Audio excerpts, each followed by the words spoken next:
Hello, and a very warm welcome to everyone watching to the third EPP event, as it is already. I'm Jonathan Rhodes. I'm the Secretary of the European Policy Platform, streaming today live from Berlin, Germany. And I'm very honored to host you today as we are going to talk about the impact of COVID-19 on international diplomacy and European diplomacy in particular. This is a particularly interesting topic since this pandemic has the potential to long-term influence the international diplomatic system as we know it today. So, for example, we have seen the displeasure among the more affected states of the pandemic towards the crisis management of the European Union, and we have seen the way the pandemic altered Europe's relationship with the United States. And today, about this, we will be speaking with Shaun Riordan, who is a former British diplomat who served in the UN, China, and Spain, and who currently is director of the Chair for Diplomacy in Cyberspace at the European Institute for International Studies, as well as a senior consultant in the field of digital, cyber, and public diplomacy at the UN Institute for Training and Research. And as an experienced career diplomat, Mr. Riordan, as a specialist on cyber and public diplomacy as well, is an expert on two especially affected fields of diplomacy during the COVID-19 crisis. And he will deliver us a thought-provoking view on the subject matter. Before we start, though, I will give a short introduction about who we are for everyone who doesn't know it yet. We are the European Policy Platform, a completely not-for-profit, impartial and non-biased platform to host online events with speakers across the political spectrum that share their views on issues of European politics and societies. And our goal is essentially to democratize European politics and to make educational events such as these more accessible to the public. And what originally was a necessity that derived from the COVID-19 crisis will keep helping us in the future to stay connected and establish a very diverse and constructive dialogue on this platform. So, as we are a completely not-for-profit organization, we would greatly appreciate your support that you can give us through donations. My colleague just put the link here. And this will help us covering our expenses and keep inviting more speakers and invest in equipment and stuff that will improve our performance. And we would greatly appreciate it. And thanks for everyone who supports us. Also, I would like to give my special thanks to our co-hosts today, which are the Oxford International Relations Society, the Cambridge University United Nations Associations, and the UCL International Relations Society. Thanks a lot to you guys. You help us a lot. And without further ado, I welcome Mr. Shaun Riordan. Hello, Jonathan. Thank you for inviting me to take part in this. Yeah, how are you doing today, Shaun? Yeah, I'm fine. Very hot in the north of Madrid today. My house in the mountains. So. Oh, we have it a little bit cold here today, but yeah. So we will start off. To start off, it would be great if you could briefly tell us about how you got interested in working in diplomacy and tell us a little bit about your personal career progress. Well, bluntly, I needed a job. I just graduated from Cambridge in philosophy toward the end of the Cold War, and I needed money, and I had a very pressing bank manager. And I was offered 3 jobs. I could join the army, which seemed dangerous. I could join IBM, which seemed boring. Or I could join the Foreign Office. So I joined the Foreign Office and found myself in those days. Foreign Office, rather strange organization. It didn't train anybody. So I joined the Foreign Office, and 6 weeks later, I was posted to New York to work at United Nations in our mission to the United Nations. 23 single in New York on allowances. And it kind of never looked back from there, to be honest. Oh, that's quite interesting, very pragmatic. So our first question would be, would you personally say that Europe missed the chance to show its potential of cooperation and unity during the COVID-19 crisis? It certainly didn't demonstrate its unity and its ability to respond to a crisis. I'm not sure if it had the opportunity to, though. I mean, most of the competences or government capacities that you needed to deal with a crisis remain at national level. So there's very little that the European Union could do at a union level from the beginning, other than to accept the decisions taken by the national governments. So we saw national governments immediately giving state aids to their companies against EU regulations. And the Commission simply saying, yeah, that's okay, it's a crisis, coming in line afterwards. So the European Union as such initially did very little. I'm not sure what it could have done, given its competences, but it certainly reinforced the tendency among European citizens, if you're in danger, if you're in a crisis, look to your national government, don't look to the European Union.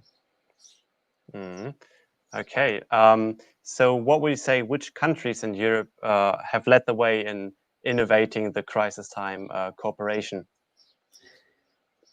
Well, I don't think anybody's innovated at the European level. I mean, what we've seen is countries responding more or less effectively at a national level.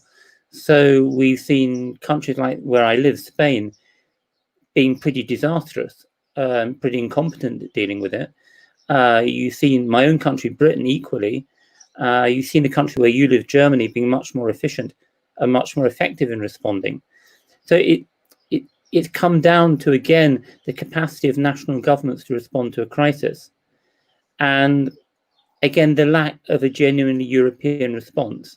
It's been very much like 2008. When we dealt with the economic crisis in 2008, we see a lack of European response, except in the European Central Bank.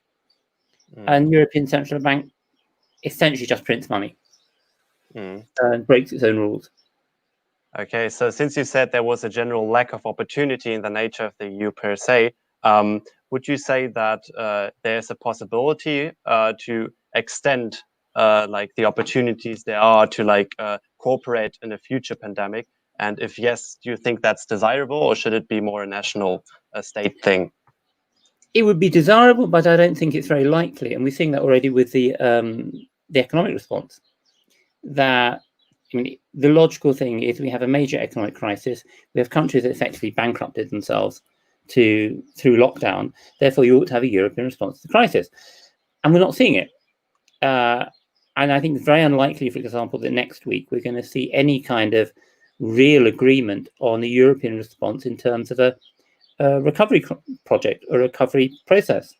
There's very little likelihood that the frugals are going to accept any kind of response acceptable to the Mediterranean countries. So I would say there's possibly even a greater prospect of European fragmentation coming out of this crisis than there is of building a European response for the future. Okay, so there's another question about, do you think that Europe will actively try to mitigate its dependence on medical supplies from third parties in the future? Yeah, if it's capable of building that capacity itself. I mean, there's been lots of talk about, we're talking about basically China. Are you going to be dependent on China? In essence, that's not really been the problem, because China's provided the resources that were needed. I think we've got a secondary problem, which is, can you trust the Americans? The Americans are supposed to be our allies, and we saw the Americans trying to buy up a German pharmaceutical company to ensure that America only got the response, only got the benefit from the pharmaceuticals that company was developing. We've seen the Americans now going around buying up global stocks of this drug, which mitigates the consequences of COVID-19 in patients. If you get that kind of attitude, that to me seems a much larger problem than actually we've had with China. China's been willing to provide protective equipment. It's been willing to provide testing equipment to its capacities. What we've seen, on the other hand, is a very nationalistic approach by America, which has really been America first, save who can, and the devil take the hindmost. And that, I think, is going to be a greater problem for us going forward. What do we do with our traditional ally who's kind of looking untrustworthy? Okay, yeah, that brings us to the next question, fits quite well. What do you believe will be the biggest diplomatic challenge for Europe and the world due to COVID-19? I think first thing to say about COVID-19, in a sense, COVID-19 doesn't change the world. It's just accelerated and exaggerated what was already going on. So Europe already had major challenges trying to deal, for example, with China. This move to see China as a rival rather than a collaborator, which we saw over the last year when the European Commission said that China is now a strategic rival rather than, a partner. And I think that was just accepting reality. I mean, why should China be a partner to us? It has its own interests, its own objectives. But we also saw problems with the US. That we already had the Americans threatening trade sanction or imposing tariffs on European car production. We had tensions with the Americans over digital taxes and other areas. So we were already in a situation in which Europe is finding itself isolated in an ever more hostile world and trying to struggle with coming to terms with that and not doing very well, to be honest. Europe as Europe doesn't really do foreign policy, and it kind of needs to.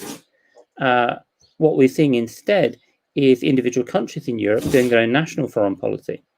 And I think actually the absence or the withdrawal of Britain into this kind of rather ludicrous, isolated Brexit position just makes it even clearer that Europe is not functioning as Europe. It's functioning as individual countries, pursuing their own interests. And we see it most strikingly, for example, with, in effect, a proxy war between France and Italy in Libya over who controls oil. If you've got two members of the Union fighting that kind of proxy war in the ex-colony of one of them, then you're going to struggle to come together with a common foreign policy. Mm. Yeah, so in case that Europe tries to extend on their common foreign and security policy, how do you think it will then manage to overcome these issues it now faces in a now even more exacerbated manner? I don't see how it does. I mean, first of all, if you're going to have a common foreign policy, you need a foreign service. The European Union's got the European External Action Service, and it's got the High Representative. The High Representative is probably the most isolated of all the commissioners. On one side, he's resented by the national governments who really don't want to give up their national foreign policy. On the other side, he's resented by the other European commissioners. Each commissioner has got his own little foreign policy game he likes to play, and he finds and doesn't want a commissioner, certainly somebody as, should we say, proactive as Borrell, playing a foreign policy role. So that becomes part of the problem. The other part of the problem is European External Action Service, which is not really a diplomatic service. It doesn't provide independent geopolitical reporting to the Commission. It's massively uneven in its quality. And it suffers from the fact that many of the people working for it are on secondment from their national foreign ministries and know exactly where their future lies. It lies in going back to their national ministry and getting promoted there. So as long as you've got that kind of setup, it's very difficult to see how the European Union develops its own foreign policy. And it's going to find itself held hostage by the national foreign policies of the member states. So will the distinguished role of public diplomacy that we've seen during the pandemic, so sending masks, medical supply, showing goodwill, will influence Europe's diplomatic relations with the rest of the world in the long term? I don't think so. I mean, the mask diplomacy was kind of effort by China to make up ground for the initial accusations that China had not done enough, that China had not sufficiently managed the crisis at home, that it did not provide enough information. So in an initial stage, we saw China playing the mask diplomacy, providing supplies, and it will have had some effect in countries like Italy, have some effect in countries like Spain, where those supplies were very valuable. But I think it's also been accompanied in the case of China by what's called the wolf warrior diplomacy, which have been very aggressive attacks on Western countries that have attacked China. I mean, particularly on Australia, particularly on the US, of course, but also in countries like France has been given a hammering by wolf warrior diplomacy. The UK has been given a hammering. And I think what we're seeing there is the development of Chinese diplomacy. We said, look, we're a really big power. We're as important as you guys. And therefore, if you guys talk badly about us, we'll talk badly about you. And if you criticize our human rights record, we'll point out that you're letting your old people die in care homes. And if you suggest that we deliberately leaked this virus into the world to undermine American superiority, we'll make bad jokes about American soldiers bringing it to China. So that, in a sense, kind of undermines the mask diplomacy. And I think it's showing a China that is, on one sense, very sensitive to what's going on in the world. In the other sense, just saying, look, we're a normal power. We've arrived. Get used to it and start treating us like you treat each other, or expect us to talk you up. If you talk about our human rights problems, we'll talk about your problems. And obviously, we've seen that the Trump administration, in a sense, is gift wrapped for the Chinese leadership, who are able to pick up on all the weaknesses of the Trump administration and say, "Hey guys, you think we're bad? Look in the mirror." So, sort of, do you think that either way it is an opportunity for China to extend their influence in Europe, either way through this very nasty sort of way of doing diplomacy, and also the nice way at the same time? We've seen that in countries like Serbia. Do you think that in general China is right now managing to extend its influence in Europe? Yes and no. I mean, it's balanced. China's own economic strength has been undermined. We've seen the nasty side of China coming out. I say nasty side. I mean, it's China behaving like the rest of us behave. No longer keeping quiet, no longer being nice and polite kid at the back of the class, insisting on the same rights and behavior as everyone else. So you will see Chinese influence, I think, increasing in certain countries which need China's economic support, which look to China for commercial partnerships, who are not worried about the political implications of falling within Beijing's sway. And you will see other European countries taking a harder line, being worried about the political implications of doing commercial deals with China. We're seeing it played out in 5G.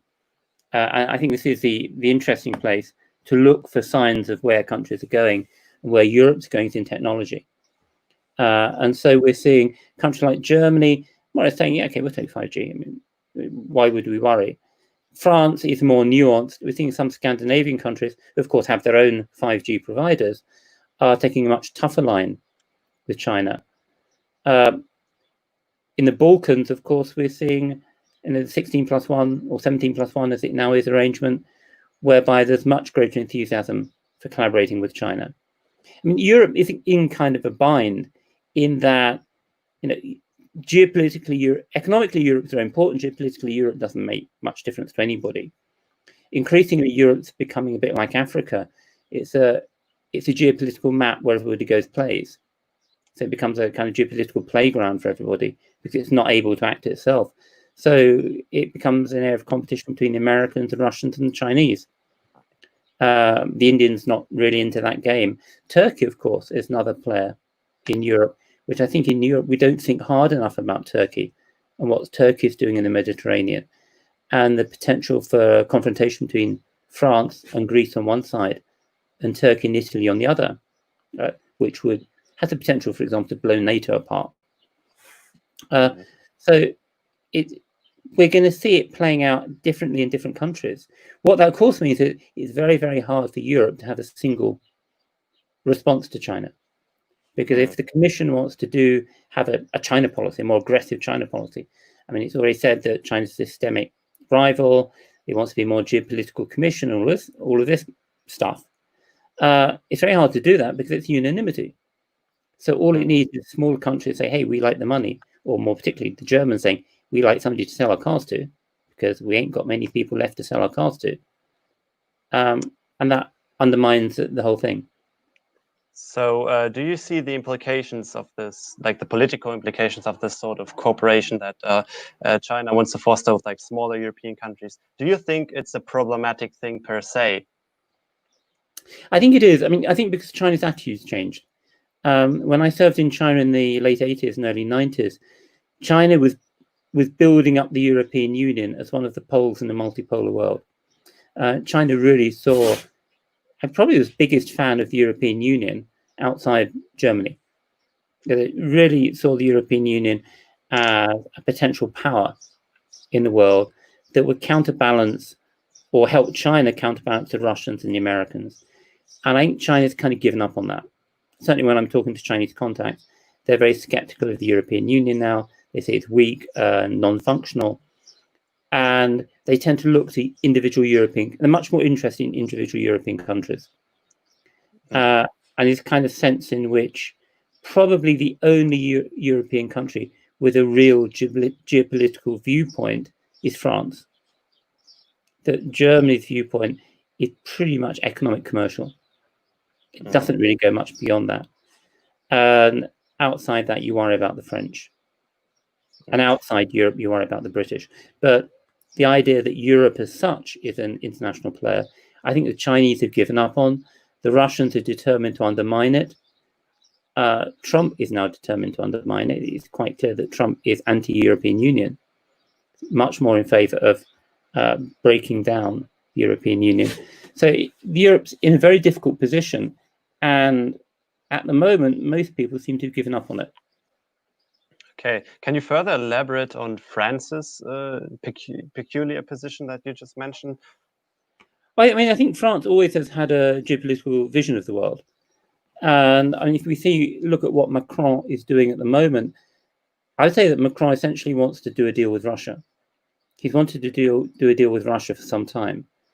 And I think that's the significance of talking to recent talks with the Russians. His view is that, I mean, France geopolitically is interested in North Africa, Mediterranean, West Africa. To be able to follow their interests there, they need to stabilize the eastern frontier. And the way to stabilize the eastern frontier is to come to some kind of degree with Putin. And you can kind of see what the basic elements are. You accept Crimea, you find some kind of formula for accepting Crimea as part of Russia without actually saying that Crimea is part of Russia. You lift sanctions, and in exchange you get guarantees from Putin which will stabilize the East and bring Russia into some kind of European security framework, which not only liberates France to look south, which is what it's really interested in, where it sees its geopolitical interests, but also increases the chance that France can rely on the Brits as their military partner in going into North Africa and West Africa. I mean, the French are quite clear that they've got no other European partners that are worth working with militarily. They've given up on the Franco-German brigade, which is kind of down to sub-battalion levels now. They know if they want to do military stuff, they need logistic support. Brits and the Americans are the best places to get it. At the moment, you can't rely on the Americans, you have to rely on the Brits, which means you have to get the Brits to lose their focus on Eastern Europe and helping you in Africa and North Africa and West Africa. So, I mean, I think that's French strategy. It's not really changed very much. It's the same strategy de Gaulle had in the 60s when he left NATO, and where there's a wonderful description of Kissinger before he became National Security Advisor, being shocked by de Gaulle's security advisor, who told him that de Gaulle's vision of Europe was getting the angles out, getting the Brits and the Americans out, and having a European security framework basically run by the French and the Russians. And that's in the 60s. I think essentially we're back to that kind of setup. Okay, so to come back to the context of nowadays, do you think that the outcry from the public and politicians regarding the way China initially dealt with COVID-19 was unfounded, or would you agree that they made mistakes? They made mistakes, but dear God, look at the mistakes most European countries made. I mean, if you look at a country like Spain, where we were encouraging people to go to International Women's Day on the 8th of March, and we locked down the country 5 days later. Something should have told us that getting tens of thousands, hundreds of thousands of people holding arms together on the 8th of March might not be the best idea confronting a pandemic. I mean, I think pretty much all European countries missed it. I mean, Germany's an honourable exception, Austria's an honourable exception, the Nordics, apart from Sweden, are honourable exceptions. But Britain, France, Spain, Italy, all got it wrong. I think partly because there was this kind of feeling that pandemics don't happen to people like us. Pandemics only happen to Asian people and African people, and there's kind of underlying racism in policymaking. So I think in that sense, the extent to which China got it wrong early on in not providing information, trying to conceal it, in comparison with what we did, in comparison with what the US has done, they come out of it looking pretty good. And when I talk to Chinese friends, they're kind of saying, well, whatever doubts we had about the Communist Party here, when we look at the US, we kind of think, well, at least our government didn't invite us to drink bleach or shine bright UV lights down our throats or whatever the latest Trump inanity is. I think also we need to wait and see. We don't know where this disease originated. We don't know how long it's been around. And I think that is one of the big urgent challenges for foreign policy and for diplomacy, is thinking about how do we create an environment or a platform where the scientists can carry out a genuine investigation into the origins of COVID-19, where the geopolitics and the politics don't get in the way. Our problem at the moment is so much of this is about geopolitics. It's about American elections, Trump trying to avoid blame for his incompetence, European governments trying to shove the blame onto China for not spotting what they did. I mean, for me, look, if you see a country like China shut down a city the size of London, and 2 days later shut down a province the size of Spain, which happens to be one of its major industrial centers, with all the economic risks that carry, that should tell you there's something big going down and that you should be really scared and you should be really doing something about it. And European governments didn't do anything about it. They didn't stockpile protective kit. They didn't stockpile test kit. They didn't set up test, isolate, trace schemes. They sat back and said, it won't happen to us. So, and now they're trying to put the blame on China. I think what we really need to do, we know, for example, or we've seen evidence, for example, that COVID-19 was in wastewater in Spain early in 2019. Now, if that's confirmed, that means that it didn't originate in Wuhan. There are virologists who, very estimable, very respected virologists, not Chinese, one of them is British, suggesting that it probably would have originated not in Wuhan, but in the border area of China and Burma in Yunnan province, where the bat caves are, where the peasants go in and dig the bat feces out and use them as manure. So there's lots of suggestions. We don't yet know where the flu outbreak of 1918 originated. It's still being looked at. By the way, the most likely candidate is Kansas flu, that originated in Kansas in America, which I'm told is why Chinese now talk about Kansas flu every time that Trump talks about Wuhan virus or whatever. A mild revenge there. But we won't know how bad or how badly the Chinese dealt with it until we found out where it actually originated. And it could be quite embarrassing for a lot of countries that lots of us missed a respiratory disease before it becomes identified. I think also we need to bear in mind, if we look at what other governments have done, I think pretty much any government will have the tendency to want to keep quiet on a new virus until it's certain. If you think of any government in the world, particularly one dependent on tourism, I think about Spain. If a Spanish regional government discovered a new or its doctor said we've got a new virus, any Spanish regional government is going to say, yeah, I will wait until the evidence is absolutely certain, because we're not going to destroy our tourist industry just on the off chance.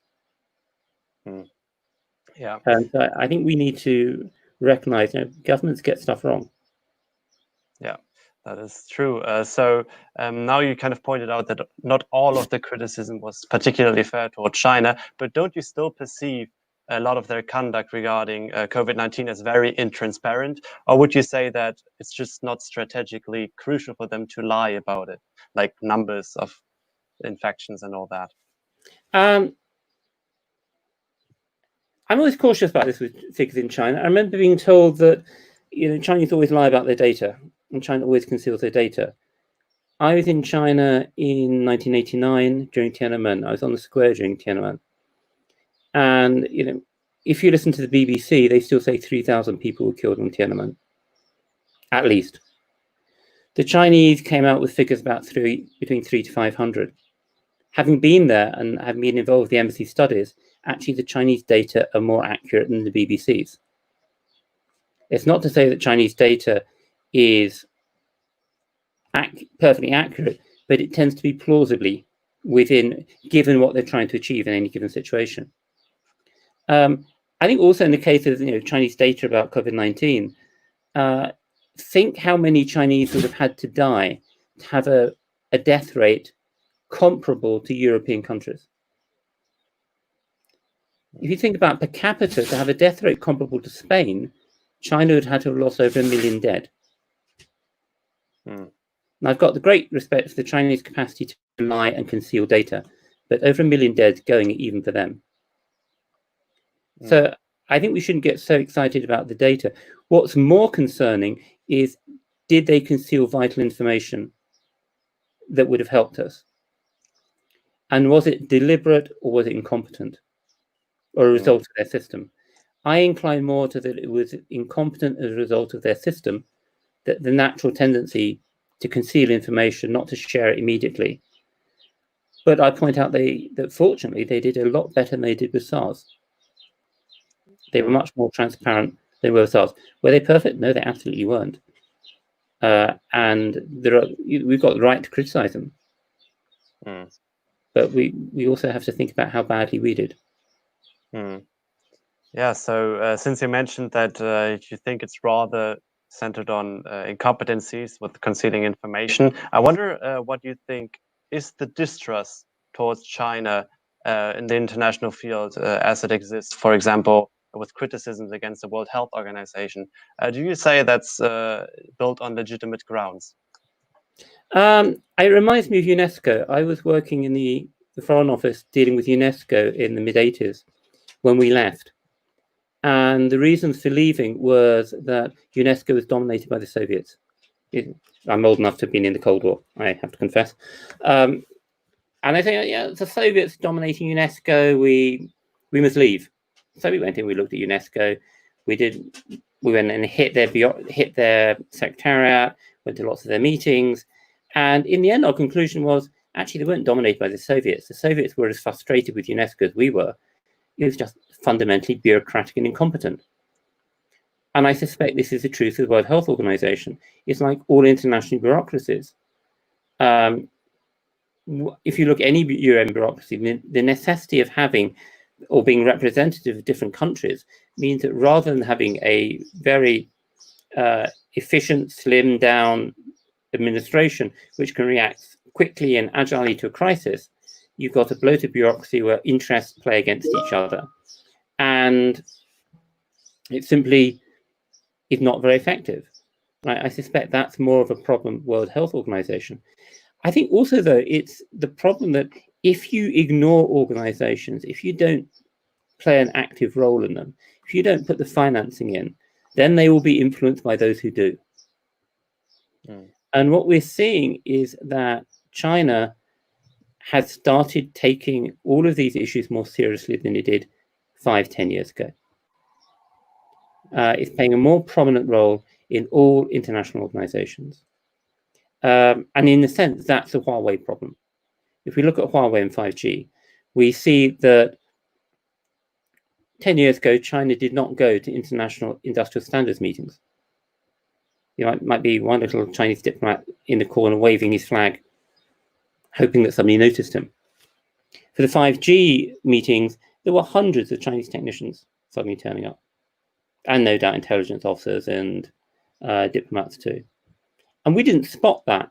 We didn't notice suddenly, well, why are all these Chinese here? Because we'd sent technicians. Technicians just looked at the technical stuff. Hey, these Huawei guys, they've got some nice, neat technology, that'll work. And so we find that the real problem with Huawei and 5G is not so much the security issue. Is Huawei providing all this information to Ministry of State Security or 2PLA? It's much more, Well, actually, we've got a Chinese company setting international industrial standards, particularly for phase 2 5G. It's the first time it's ever happened. International technology standards have always been set by the Americans. But we weren't looking, we weren't paying attention. And now the Americans are desperately trying to claw back lost ground. And I think we're seeing that in the WHO, we see it in the UN, we're seeing other international organizations where we've neglected them, we've not taken them seriously as we used to. And suddenly we find that China has taken them very seriously. And because China has taken them very seriously, they've got a lot more muscle than they used to have. They're in a much more prominent position. And either we abandon these international organizations, or we have to get back in there and start competing for influence. Essentially, the Chinese do what we used to do. It's just we don't like it when someone else does it. Good. With that statement, I will thematically advance a little bit. So because that is a specialization of yours, I would like to ask you, how would you concisely describe cyber diplomacy to someone who has never heard of it? Because a lot of our viewers probably haven't. Well, cyber diplomacy is recognizing that new technologies, new digital technologies, cyberspace in general, has generated a series of problems that we need to manage at a global level. And we can't leave these problems to technicians. These are not technical problems. They're also political and geopolitical problems. And to the extent that they are political and geopolitical problems, we need diplomats managing them at a global level if we're going to avoid unnecessary conflicts. So in a sense, it's like looking at cyberspace as we look at the physical space and say, well, we don't leave physical space just for soldiers. We like diplomats in there as well, because generally speaking, the outcomes are better. And same in cyberspace. So if we look at cyberspace, we've got issues like, how do you apply international law in cyberspace? Does international law apply in cyberspace? How do we negotiate norms of behavior? How do we deal with cybersecurity issues? How do we limit cyber espionage? How do we deal with issues like protection of privacy, protection of data at a global level rather than just at a European level? How do we deal with the issue of internet governance in general? I mean, is it acceptable that a Californian not-for-profit company in California, subject to California law, is the main governance body for the internet? And how do we manage that in terms of international relations? So it's basically recognizing that we've got this quite serious agenda of issues in cyberspace that need to be managed. And we cannot leave them to technicians because they're not technical problems. We need to develop a diplomacy to manage these problems. And so that's really what's meant by cyber diplomacy, what I mean by it. And I would distinguish it, for example, from digital diplomacy, whereas digital diplomacy is how can diplomats use technology to be better at diplomats? So how as diplomats can we use digital technologies, whether it's social media, online platforms, doing what we're doing right now, doing meetings online, to get better at diplomacy, to better advance our broader diplomatic agendas. Cyber diplomacy, on the other hand, is how can we use diplomacy to sort out the mess we're creating in cyberspace? And I think there's probably an extension from it is how can we get ahead of ourselves in diplomacy to deal with new technologies? Because in the case of digital technologies, we're much behind the game. We're running to catch up. So how with technologies like artificial intelligence, various forms of biogenetics, biogenetic engineering, can we get the diplomacy a little bit ahead of the technology so that we start discussing international norms of behavior before we actually have the issues to deal with? So what would you say, what are the vulnerabilities in European cybersecurity that the pandemic has revealed? Well, I mean, first of all, it's revealed the extent to which we are dependent on highly vulnerable supply chains. And these supply chains are as vulnerable to cyber threats as they are to physical threats. Secondly, it reveals, I mean, we've not actually suffered any really bad cyber attacks during COVID-19. They've tended to be low-key. They've tended to be more to worry than to actually do damage.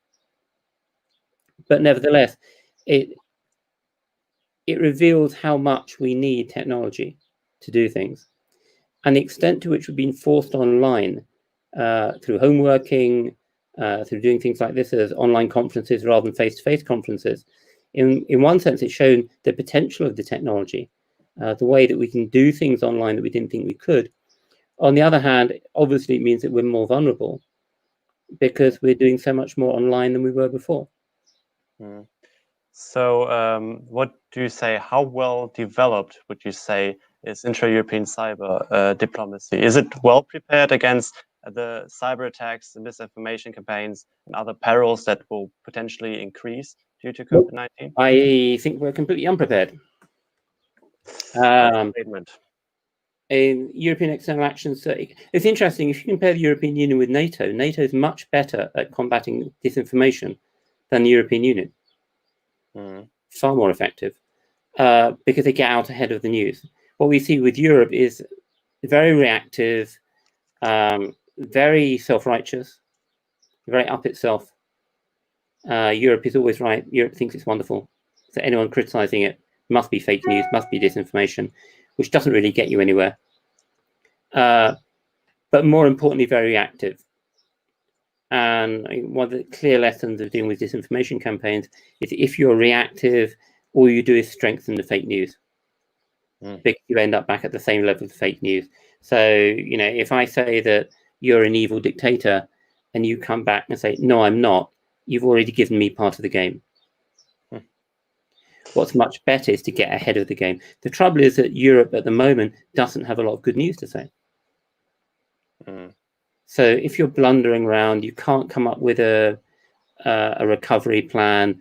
You can't come up with a coherent foreign policy.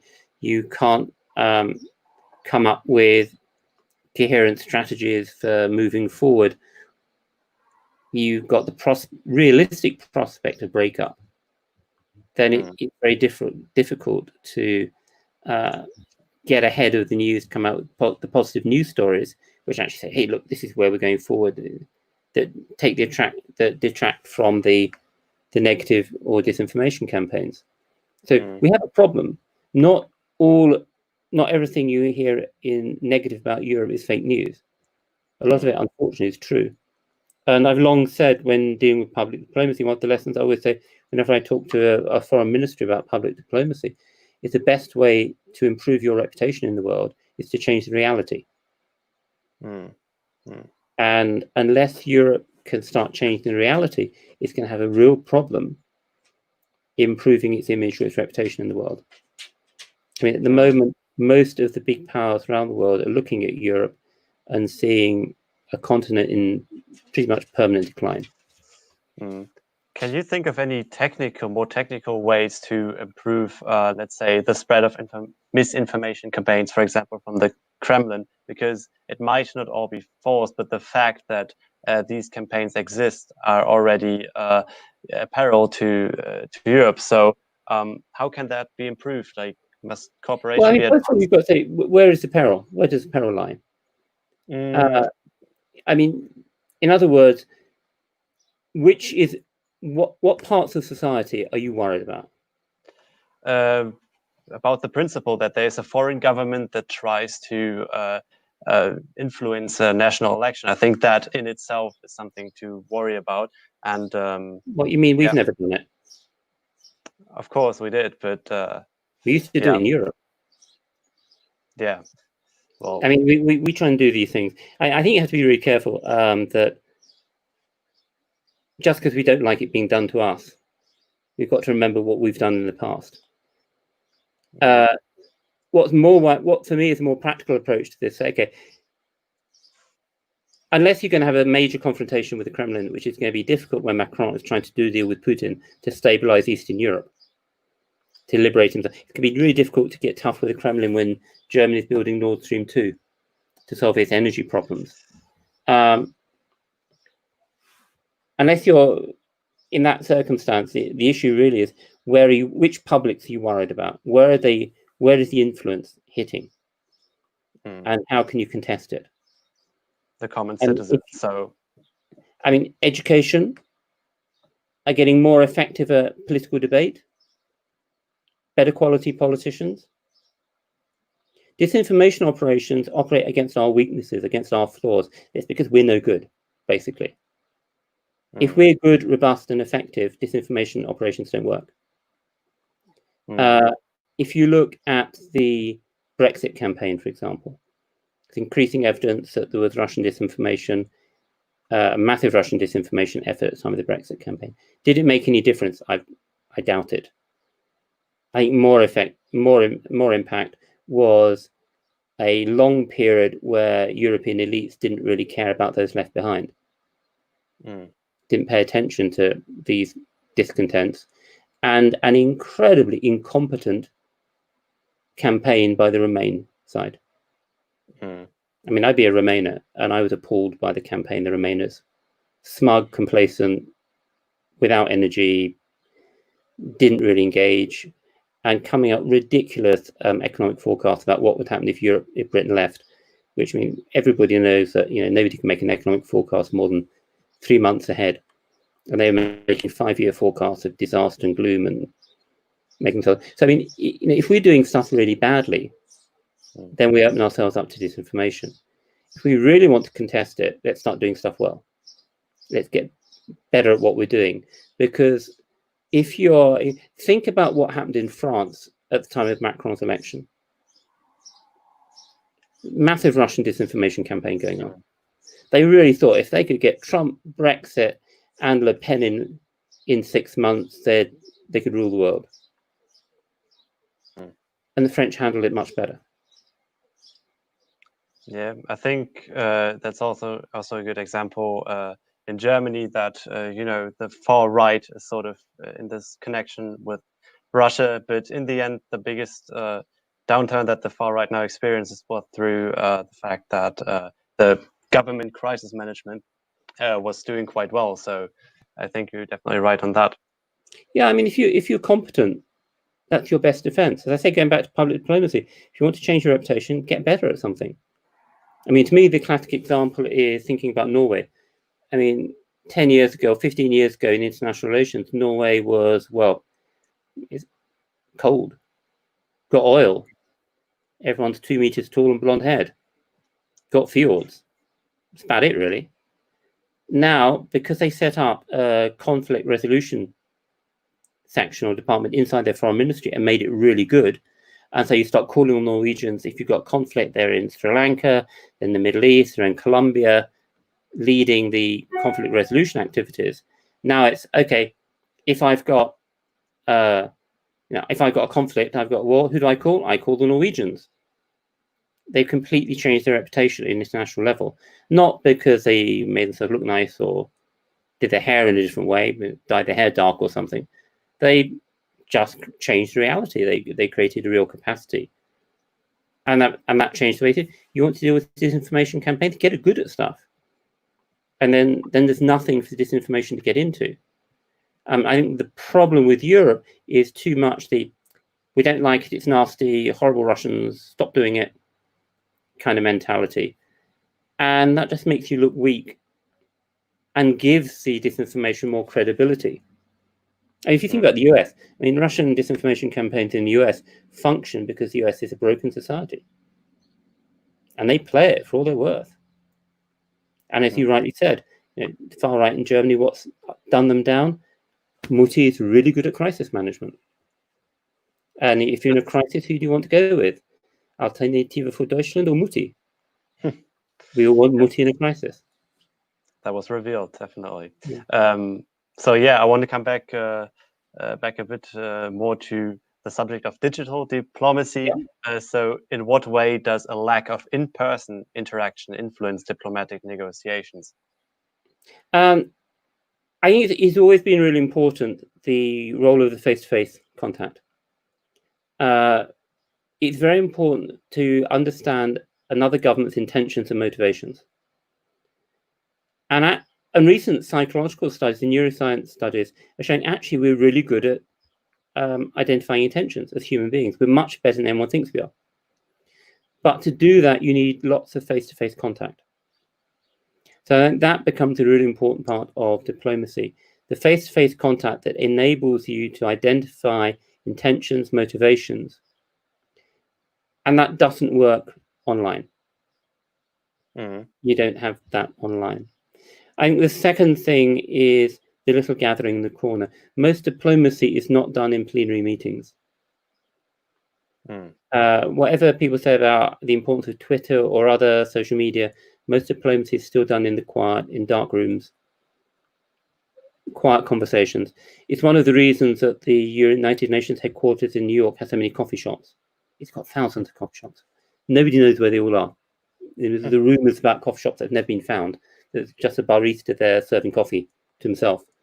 But the importance of these is that's where diplomats can meet. Nobody can see them. You can have discreet meetings. I was in New York in 1984, not long after the Falklands War. We weren't supposed to talk to Argentinian diplomats. Yes, we did. We had lots of private meetings. I acquired a great love of Mendoza red wine through meeting Argentinian diplomats in little corners in the UN and doing practical business. So I think those are the things that you find difficult online.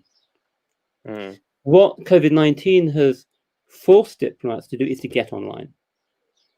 So prior to that, we tweeted a bit, and ambassadors had Facebook pages, but we didn't really get beyond that. Now we're getting beyond that because we had to, and we're discovering, okay, if you cannot meet physically face-to-face, how can you find other ways of doing it? What I suspect we're going to end up with is a lot of business that we used to do face-to-face being online, but the overseas embassies that continue to have the face-to-face contact, albeit with masks on, but continue to have the face-to-face contact, are going to become more important than they were. We kind of got to a stage where embassies weren't very important because everyone jetted around the world meeting each other all the time. But I think it's going to stop, not least because it simply won't be that many air flights going on. And there'll be so many restrictions on travel, you can't do it. You can't fly around the world for a one-day meeting. So you're going to have increasingly a combination of the online and then your embassies, your permanent staff abroad doing that face-to-face stuff. Oh, that's an interesting outlook. So do you think that relying on private companies to encrypt and keep safe this classified information that is exchanged is sort of risky? Absolutely. And I think that's one of the places that diplomacy has to go. We have diplomatic services up until now have relied on off-the-shelf kit. Whether you're using Facebook, using Twitter, whatever, you're using stuff that's been designed for some other purpose. And that's not going to work anymore. I think diplomatic services are going to have to start talking to tech companies about designing ready-made or tailor-made stuff, not ready-made, tailor-made kit to do what diplomats want to do. And I suspect increasingly there's going to be a role here for the UN. That the UN becomes a kind of digital UN that becomes where you respect platforms, where you understand platforms are neutral and encrypted. I mean, with new encryption techniques, it's perfectly possible to encrypt the stuff that's not going to get hacked into. Certainly, you're going to be as safe as you were in the analog world, but you do need to get your own kit. And that's going to have a big problem for poorer countries. Smaller countries that don't have access to the resources are going to find themselves at a big disadvantage, which again is why you need to look to the UN to start providing this kit, recognized kit, safe kit, because if we leave it to individual countries, it just means the big countries have a massive advantage, and the little countries, the smaller countries, the poorer countries, the global south don't get to play. Okay, that was a very interesting outlook so far. And now we're going to open the floor for the viewer questions that my colleague is going to put in here. What have you got for us? Do you believe that the atomization of individuals as a result of the crisis and the importance of social distancing between countries may encourage stronger nationalist or populist tendencies to greater isolation over international cooperation? I think we're certainly seeing a move away from globalization. And we're not going to go back to globalization pre-COVID-19. We're going to see progressive decoupling. We're going to be seeing supply chains becoming shorter. There are going to be greater challenges for international cooperation. I think to a large extent, what's going to be important is what happens this autumn. And to what extent we have a massive economic crisis this autumn. Well, I mean, we've not seen economic consequences yet, Most people haven't felt them, because certainly in Western countries, most people are being paid by their governments, kind of being furloughed, they're on one or other scheme to avoid them being unemployed. This autumn, we're going to start seeing the realities of company collapsing, mass unemployment. And I think that's where, I mean, you said in Germany, Mutti is great at crisis management. It's the post-crisis management that's going to be really hard. And when the economic reality kicks in, we could see increasing nationalism. One of the issues I saw floated the other day was whether Trump, prior to the elections in November, blocks dollar swap arrangements. If he were to do that, he'd bring down half the economies in the world because of the necessity for dollars to pay debt. So there is, I think, I think the likelihood is greater nationalism, less international cooperation, but we can still try and work. And the challenge of diplomacy is to make it go the other way, to see what trust we can. This could be really hard to build trust if you've got a massive confrontation by the two world's most powerful countries. Okay, so with that, we're going to move to the next question. That is from Ekaterina. Speaking of aid in times of COVID, what do you think of Russia's aid to Italy and others? Do you think Russia's attempt of getting friendly through aid was actually worthwhile or forgotten quickly? I think actually it had quite a big impact in Italy, and quite deliberately so. I mean, more so than the Chinese aid. And I think it had impact because Italy was a country already not trusting Europe, already feeling bruised by Europe, and at a moment when Germany banned exports of protective equipment, and Russia suddenly providing it. That, I suspect, in Italy will have quite a big impact, and it will be remembered. I don't think it's made much impact anywhere else, but I think in Italy that had a very big impact, and it's going to cause major problems for Europe in the future. Okay, so next question by Dylan. Has the COVID-19 outbreak highlighted the need for a greater economic democracy? Have market forces greatly hindered nations' ability to provide aid? Does the US purchase of the global supply of important drugs represent a rift between the two continents? Answering the last question, absolutely. I mean, it's not just that. I mean, America trying to buy out a German pharmaceutical company to ensure that its products will go to the US. The US moving away from international cooperation to deal with the disease. It undermines cooperation. I think the issue really is, there are two issues here. One, I think we've got the problem of the economic policies we've adopted to respond to the crisis, and particularly monetary policy is increasing inequality. So we see US stock markets completely decoupled from the real economy. Financial markets no longer relate to the real economy. And what does that mean? It means the 1% is getting wealthier and wealthier. So the vast majority of the money being printed by central banks goes to the 1% to support big corporations. And this is going to be a real problem for us. We were already seeing ever greater economic inequalities in our societies. I think COVID-19 has accelerated that, and it's going to accelerate it even more. When you get to the autumn, if we do get the kind of economic collapse, I think it's quite likely in the autumn, the people who are going to suffer most are going to be the bottom 30%, as ever. When that combines with automation, we're seeing greater automation. Automation of the workplace, it's not going to hit the workers because we've already automated them. It's going to hit the mid classes. We're going to see all these management jobs in all these students. I know we've got several students watching today. All these students who are doing business degrees, getting ready to go into middle management, big corporations. They're looking at a life of unemployment because we're educating people for a world that doesn't exist. So when you combine the impact of COVID-19, the impact of central bank policy in supporting the upper 1% or the top 1 to 10%, and automation of particularly middle-class work, we're going to have a massive social crisis. Again, it's not that COVID-19 caused it. This was coming. This was already happening pre-COVID-19. the monetary policies adopted post-2008 had the same effect of increasing economic inequality, benefiting Wall Street at the cost of Main Street, as they say in America. We're seeing that again now, and now COVID-19 is just accelerating it at hyperspeed. And the chances are, do we need more economic democracy? Absolutely. Have we got mechanisms of achieving it? No, we don't. Is it going to get nasty? Yes, it could get very nasty.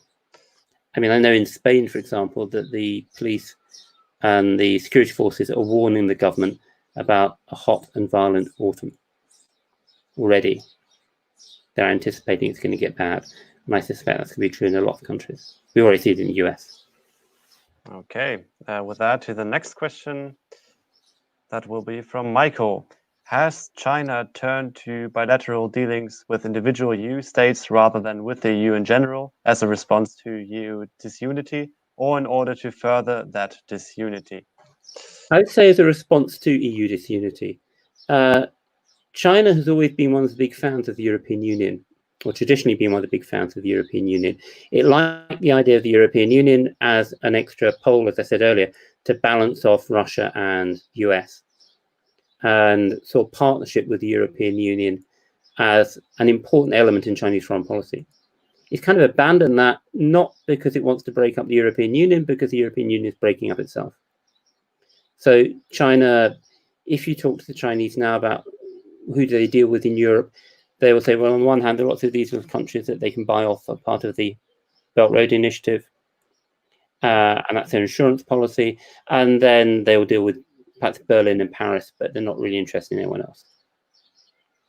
So what's Macron doing? What's Merkel doing? And the Chinese aren't. But I think we've got to bear in mind that the Chinese, they're very different from the Russians. The Russians want to destabilize because the Russians see themselves as weak. The Russians know that they're economically weak. They're not a really big power.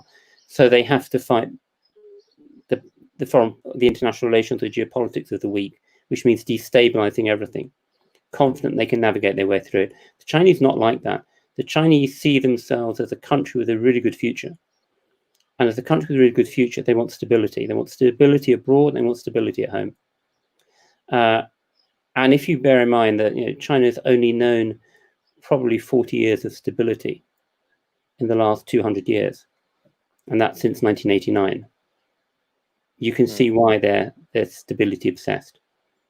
So I don't think China's trying to break up the European Union. They're just recognizing that it doesn't really exist as a functional entity. Okay, then we'll move to the next question from Emily.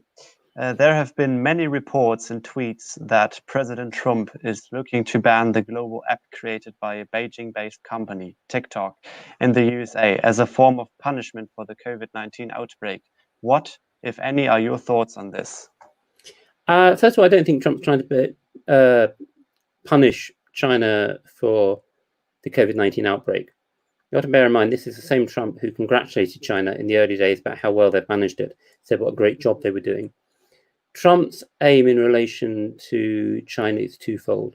First of all, there is undoubtedly a technological and trade war between China and the US. The Americans have woken up rather late in the day to the extent in which China is no longer technologically behind. In many areas, China's overtaken the US. And we see this in 5G. I mean, one of the embarrassing things for Americans with 5G is they say, don't use Huawei. And you turn around and say, okay, I won't use Huawei. What you got? Can I use an American one? I'm very happy to buy an American one. And the American has to say, well, we don't have one. Sorry. Which is embarrassing. But I think that is one of the problems that the Americans have woken up to, that in some areas, they've technologically fallen behind the Chinese. And they're trying to fight to get back. So I think you've got a technology conflict going on. You've got the trade conflict going on. I think the COVID-19 thing is much more about Trump trying to distract the American voters from his own mishandling of COVID-19. Yeah, I did everything I could. It's all because of the evil Chinese had a plot. And if he gets reelected, I think you'll see that disappear quickly, and you'll go back to trying to get a trade deal. So I think you should see it in the context of anything you can beat Beijing with at the moment is good. And if Trump gets re-elected, then you'll see a new a new discourse coming out where he'll go back to trying to get a trade deal. In short, Trump doesn't really care about China. I remember he loves Xi Jinping. As he loves Kim Jong-un, and he loves Putin and Erdogan and any other non-democrat. All right. With that, we'll move to the next question from Ethan. Can you foresee the long-term impact on COVID on the significance of Africa as a geopolitical bloc? I don't think you should ever see Africa as a geopolitical bloc. I mean, I think that's our weakness. We tend to dismiss Africa. Africa's lots of different things going on, and different countries doing different things. And I don't think it's ever going to be a bloc as such. So we need to understand the problem for Africa is going to be how bad COVID-19 impacts on Africa. And we don't know yet. I mean, we're still waiting to see. We know it's having a terrible impact in Latin America, where the human cost is enormous, the economic cost is going to be even greater. It's possible that Africa will not suffer as badly from COVID-19, in which case it may come out in a better state. But again, don't talk about Africa, talk about North Africa, talk about what's going on in North Africa is much more Middle East, Mediterranean related than what's going on in Central Africa or what's going in Southern Africa. Okay, I think we have another question. There. Oh, it's a quite long one from IKEO. Do you think COVID-19 has or will have an impact on the nascent Eurasian Union and integration between member states? Russia closed its borders quite early, yet the virus raged in Moscow and spread across Russia.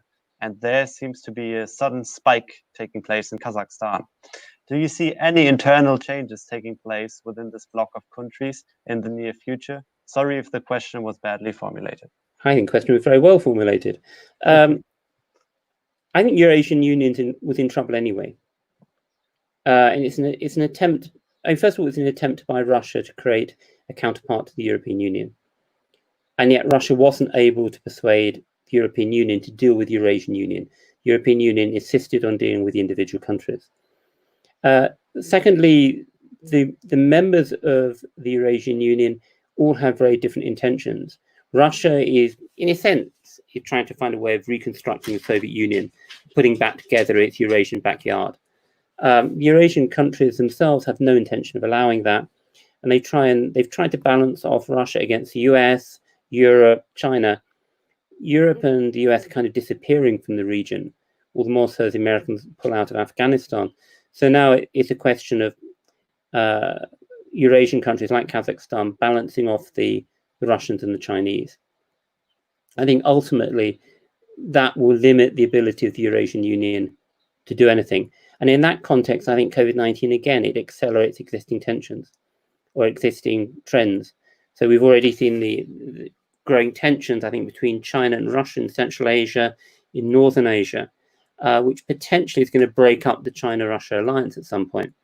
In terms of the Eurasian Union, these countries are desperate to try and maintain their autonomy from Russia, even if they're inside the Union. They look to China to balance off Moscow, and the COVID-19 kind of accelerates that.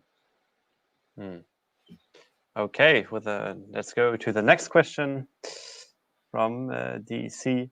If the EU has been so ineffective, will this potential lead to a bolstered Euroscepticism in Europe? Yeah, absolutely. We're seeing that in Italy already. I don't think we'll necessarily see it now. I mean, certainly in Spain we're seeing it. Even among people who've been very pro-European, much is going to depend on what happens with this recovery fund. If against the odds, the recovery fund comes through and that you're able to agree a recovery fund acceptable to everybody that helps Europe reconstruct, then it will give the European Union another life. If, as I think is likely, it doesn't, and we get a recovery fund that, because of the need to keep the northern countries happy, is unacceptable to the south, then I think we're going to see a sharp increase in Euroscepticism in the southern countries, particularly Italy and Spain. And if we do get a really bad economic decline following the autumn, which I suspect we will, then the temptation of political leaders in the south to blame the north and to throw the north. We're already seeing it with Spain. I mean, the Spanish Prime Minister is continually blaming the Dutch.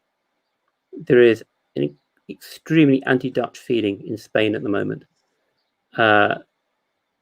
almost virulent in attacking the Dutch, and that I think we could see increasing. Okay. Oh, you want to add something more? Well, just say, I mean, I don't think European Union's going to formally break up anytime soon, because you always find a way of fudging it. What I think we are going to see is a general balkanization of the European Union, where we see regional groupings that are more important. So we're already seeing it. We're seeing the so-called Frugals, or the Hanseatic League, with the Nordics and the Dutch and the Austrians and the Germans not joining at the moment because they know they can trust the Dutch to wreck everything on their behalf. And that, by the way, is something said a lot in Spain. That, you know, Merkel agrees to all these big European projects because she knows she can trust the Dutch and the Austrians to wreck them for her, so she doesn't have to live with the consequences. That's the level of mistrust you're getting among Spanish politicians of the European project. You're already seeing the emergence of a Mediterranean grouping. We've already got the Visegrad grouping in the east. So I think you're going to see this kind of balkanization of Europe, where it stopped functioning. It retains its formal structure, but it stopped functioning as one organization, increasingly operates in sub-regions. Okay. With that, off to the next one. Dario, FMI warns the EU about dark times because of the COVID-19. Is there a disunity inside the European Union, and the rest of the countries are taking further moves to be strong in the economy, like Russia and China? Is it confusing times inside the EU?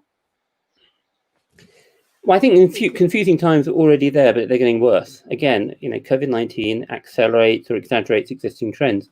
European Union was already in trouble. It wasn't able to agree banking union. It had a problem with Poland and Hungary, who were basically saying, we'll do it our own way. We don't care about your rules. Brexit had already called into question the entire project. And we was having real problems trying to deal with Brexit, come to terms with it. So COVID-19 has just hit into a region already in deep crisis. You now got an economic crisis. There was going to be an economic crisis this year. I mean, that was clear from the data in January, that an economic crisis was coming this year. Well, we've got an economic crisis massively worse than anything anybody anticipated, for a European Union completely unprepared to deal with it, with no mechanisms for dealing with it. The only thing being the European Central Bank just printing and printing and printing.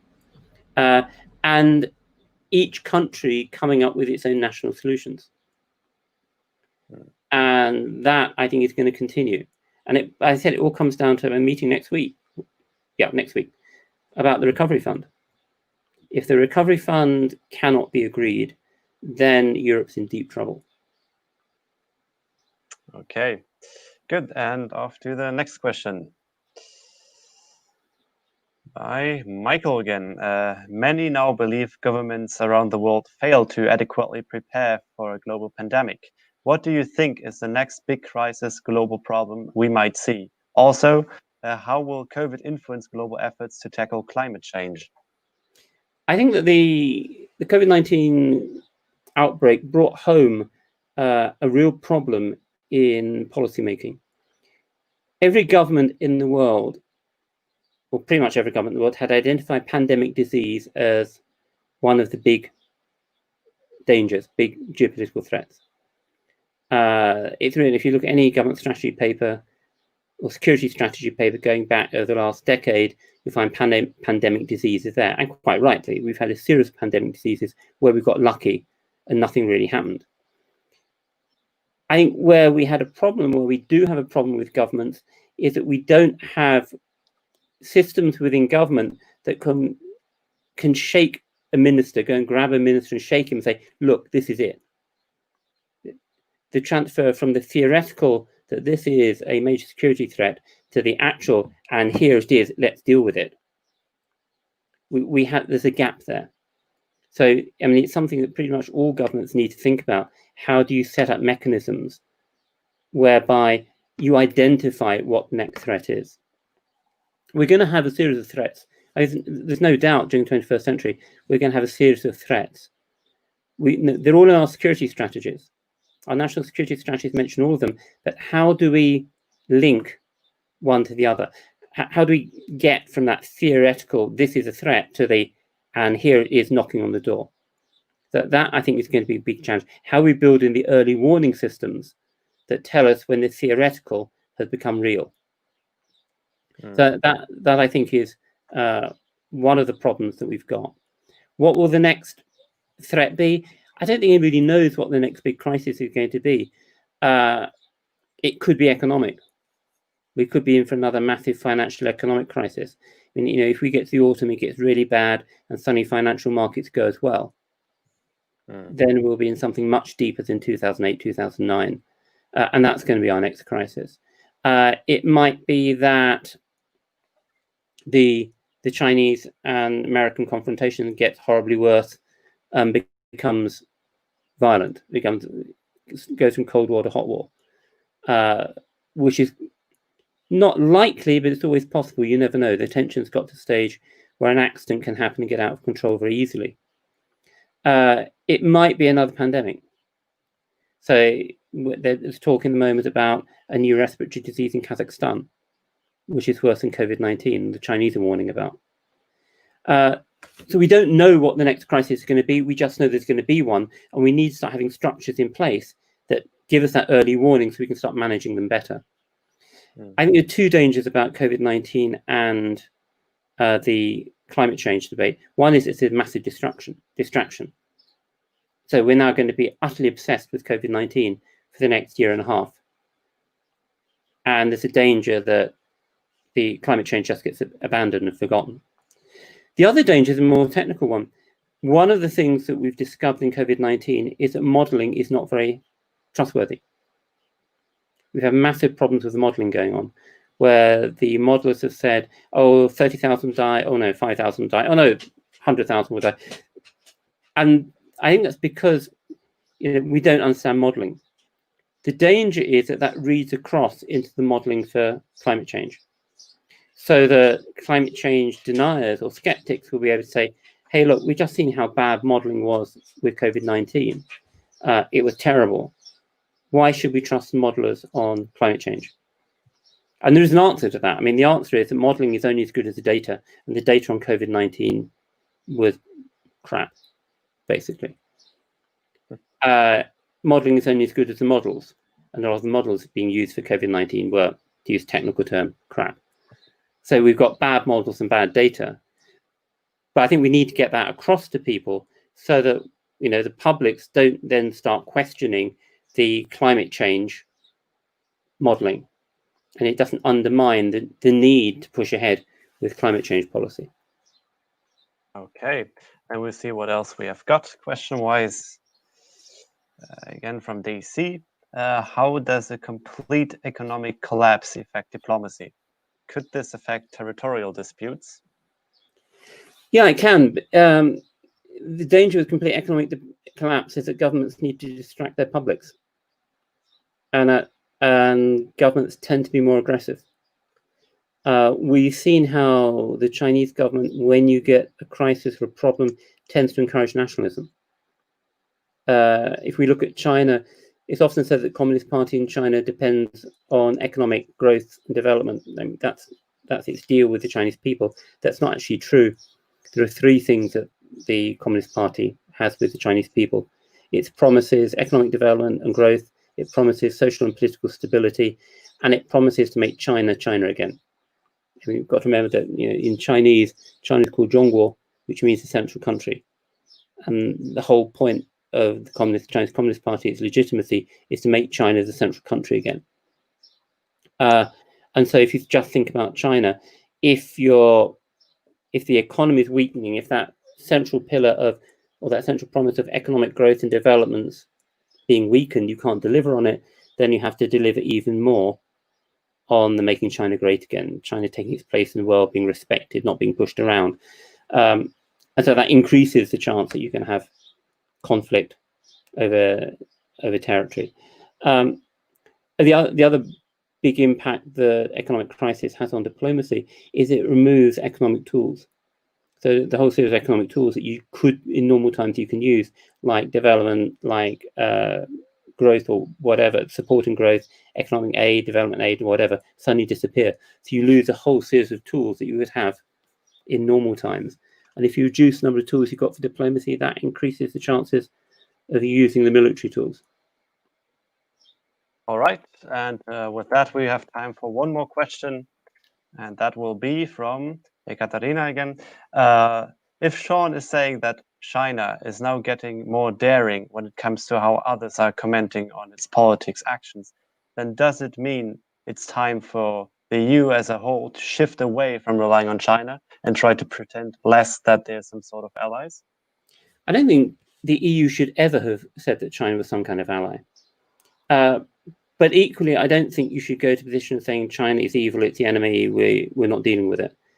Both are unrealistic. China is a global power that you have to deal with. Our economies are very intertwined.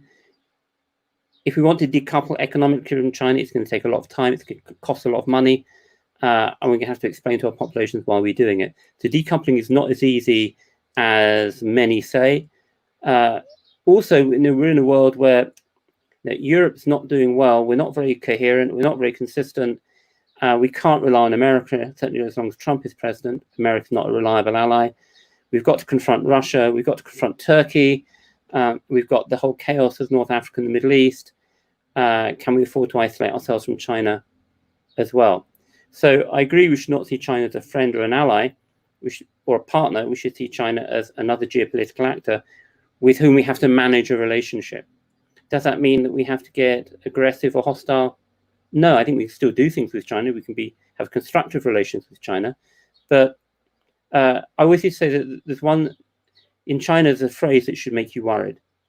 When a Chinese businessman or politician you're dealing with tells you that you're 你是中国的朋友, you're a friend of China, get nervous. Because somehow they just outmaneuvered you. And when they call you 真好的朋友, really good friend of China, just check where your wallet is. Okay. No disrespect to all my Chinese friends, by the way. All right, that's a a very good statement to conclude. So we will leave it there for today. Thanks a lot to Shaun for your time and this very precious input on the subject matter. But before we end, I would like to remind everyone once again of the possibility of supporting us via PayPal. Here's the link once again. I'm also going to announce the website, but first the PayPal link. Yes, so as I said, we are a UK registered not-for-profit company, and we completely depend upon your contributions, and we'd be very glad if you would support us a little, and thanks to everyone who does. And now I also want to mention the possibility of a free and a premium membership on our website, which is europeanpolicyplatform.org. It is a system that you can sign up for on our website, and will give you access to exclusive infos about the projects that we are going to do, about the speakers that are about to come, and possibly members-only events in the future in forms of webinars, etc., etc. So there's a lot yet about to come. So make sure to check it out. And yeah, I think that's everything. So goodbye, Shaun. Thanks for everything. And thanks for everyone who watched. And yeah, thanks for tuning in. Bye.